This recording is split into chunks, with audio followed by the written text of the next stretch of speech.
Ayun. Ano experience? Ano, masaya, magandang laruin?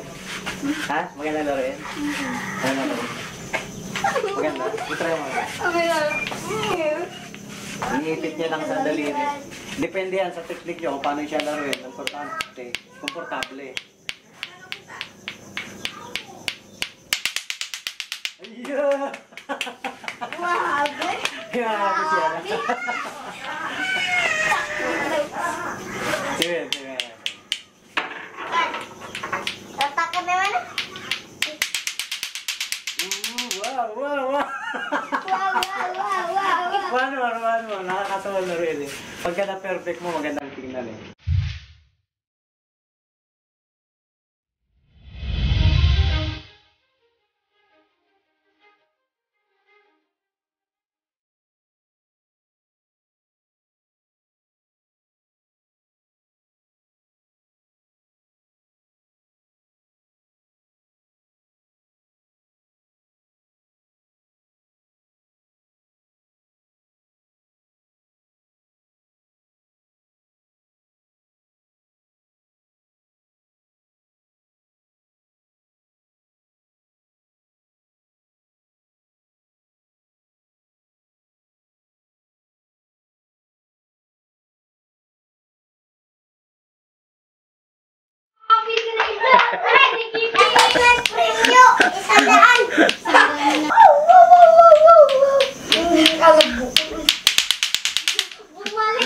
Ano ba yan?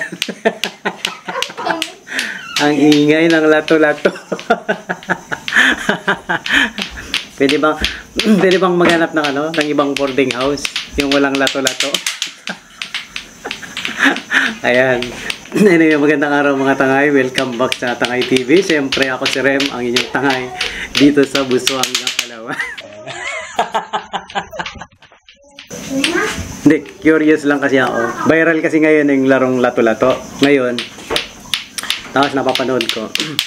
Tapos tinatanong ko sila, ano bang lato-lato? Bakit sinatawag na lato-lato? Ayan. Ngayon, hindi nila alam kung bakit may tinatawag na lato-lato. Ikaw, alam mo ba kung bakit lato-lato yung tawag? Alam ko. Ano? Kasi lato. Inuulam. Inuulam. Ano ba sasawa niya? Hindi, alam mo kung bakit lato-lato ang tawag? Hindi. Ay, hindi. Hindi. Ako alam Basta ko. ako naglalaro. Bakit tinawag na lato-lato? Ewan. Hindi, bakit? Hindi mo rin alam? Bakit? Sabi mo, kasi may lato. Ikaw, bakit? Ano ang pagkakaintindi mo sa lato-lato? Hindi mo alam. Ba't ako alam ko? May suka. May alam mo. Marami akong pinagtatanungan kung bakit lato-lato yung tawag. Hindi nila alam kung bakit lato-lato. So para maintindihan din ng lahat ng mga naglalaro at sa mga manonood. Lato-lato tinatawag. It's a Burgese word yun. Burgese word ang lato-lato. Burgese word. Ibig sabihin salita yun ng mga Burginese. Ang Burginese na tinatawag dito para ma-educate din kita. Ang Burginese people, makikita yon sa Indonesia. Ang lato-lato salitang Burgese. Burgese people from ethnic people na galing sa Indonesia. Ayan. Yun. Kaya siya lato-lato. Actually, mayroong apat na tawag yung lato-lato. Tinatawag sa Indonesia na lato-lato, isa sa mga pangalan. Tapos tinatawag din sa kanila na kato-kato. Okay? Lato-lato, kato-kato, itik-itik. Pakita mo. Saan? Hindi, yan, ito, lato-lato. Hindi, alam na nila yan, lato-lato eh. Kaya ini-explain ko lang para maintindihan nyo kung bakit ito lato-lato ang tawag. Kasi tinatanong ko bakit lato-lato. Yung pala yung lato-lato, salitang Indonesian na galing sa Indonesia, mga ethnic people na nasa third biggest province in Indonesia. Yan. Tinatawag sa kanilang lato-lato, kato-kato, itik-itik, tuki-tuki, sa kanok-nok. Yan, may tawag. So, 5. Pero sa mga English word, kagaya sa US, western part, tinatawag yung crackers. Crackers, o kaya kirbangers. Kerbangers yan. Or clankers yan. Crackers kasi nga nagpo-produce siya ng sounds ng clacking. Clack yan. Ngayon, originally, yan ay nagmula muna sa USA. Ang pinagmula niyan, ang pinagmula nito ng is nag-start talaga ito sa US, pero naging famous at familiar sa Indonesia. 1960s, 70s mayroon na ito. Early 1960s, late 1970s mayroon na itong game na ito. Ang problema sa Lato-Lato, ito ay binan ito ng 4 na bansa, 4 na countries ang nag-ban sa kanila. Mamaya ipapakita ko sa kanila, lalaruin nila.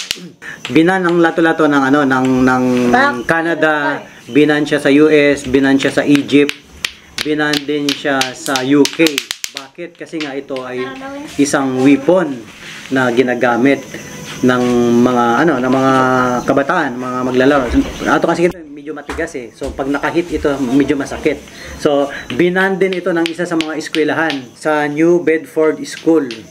Pinaban ng pinaka-administrator kasi nga something na medyo matigas na nagagamit bilang pang-hit ng doon sa mga kapwa estudyante.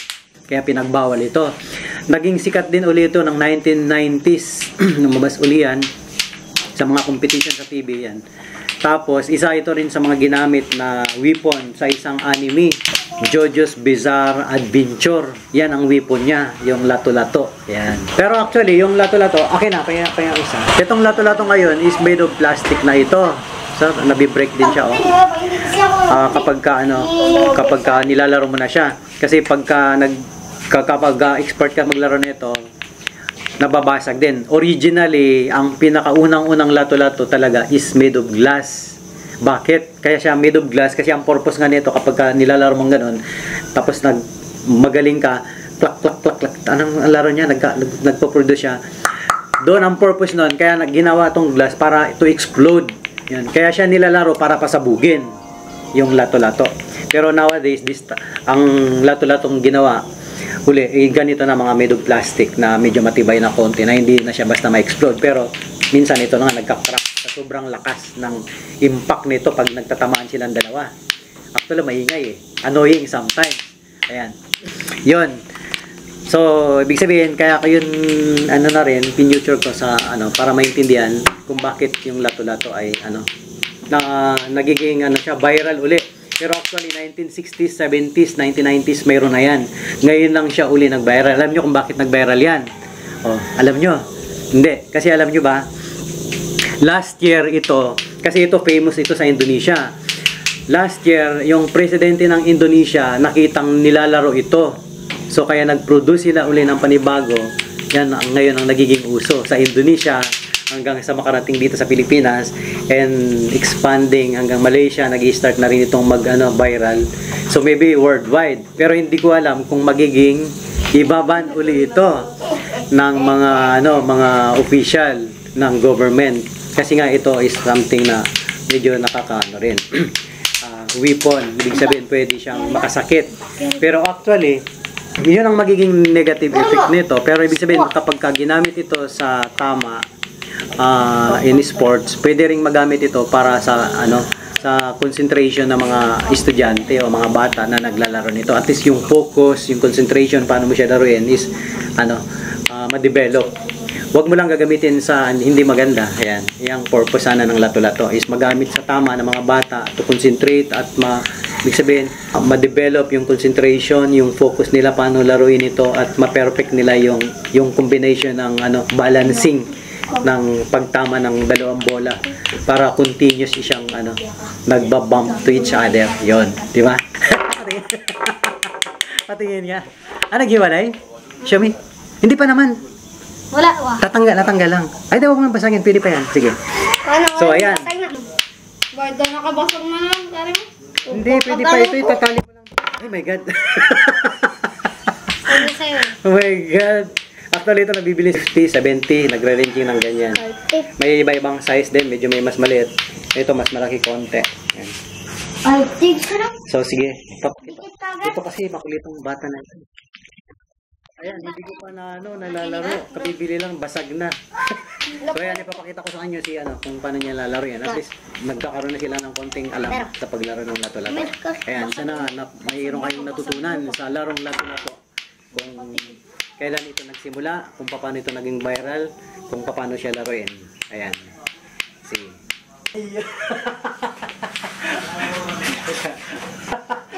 Ano experience? Masaya, magandang laruin? Ha? Magandang laruin? Ano laruin? Maganda. Itry mo. Iniipit niya lang sa daliri. Depende yan sa technique niyo kung paano siya laruin. Importante. Komportable.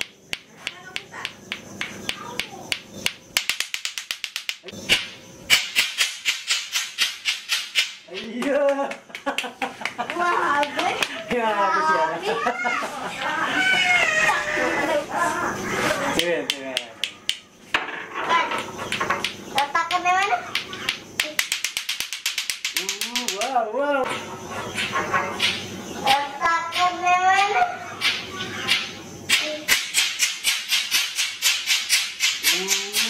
Wow, wow, wow! Wow. One. Nakakatawa na rin eh. Pagka na-perfect mo, magandang tingnan eh.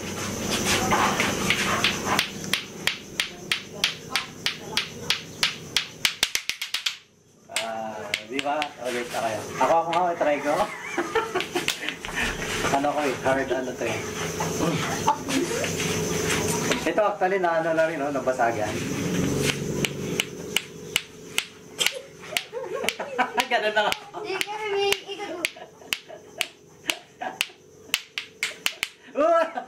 Wait. One more. Kailangan balancing.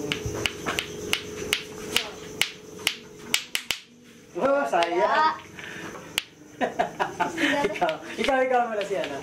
Dito, ipatry nila. At least marunong sila lahat maglaro. More practice makes perfect. Oh, di ba? Sige pa ulit.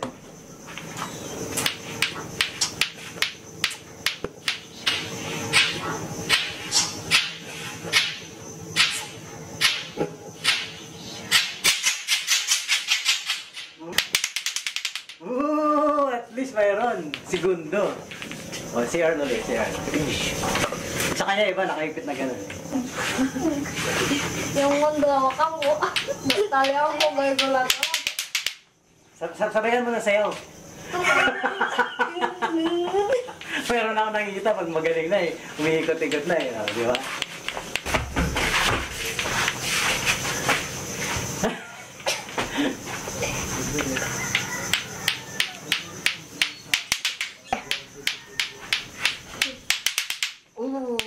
Galing. Nadikit mo na? Pambihira, ang galing ni Prince. Yan, basag agad yan. Basag agad yan.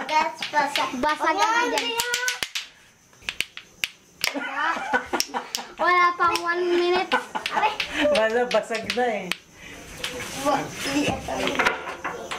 Kasi ako magawa.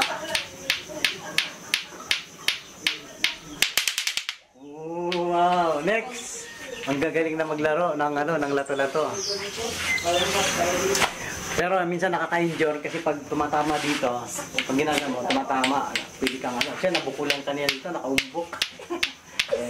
So yan, to, mag-ingat lang pag naglaro. Tingin. Ayan, may nagkakaroon ng mga pasa. Konting injury, lalo na kung malakas yung gano'n. Sabog mo na yung lato-lato. Pinatakot. Wala na yan, hindi na yan lato-lato. Hindi luto-luto na. Ang galit na mag-biyak. Diba? Masarap.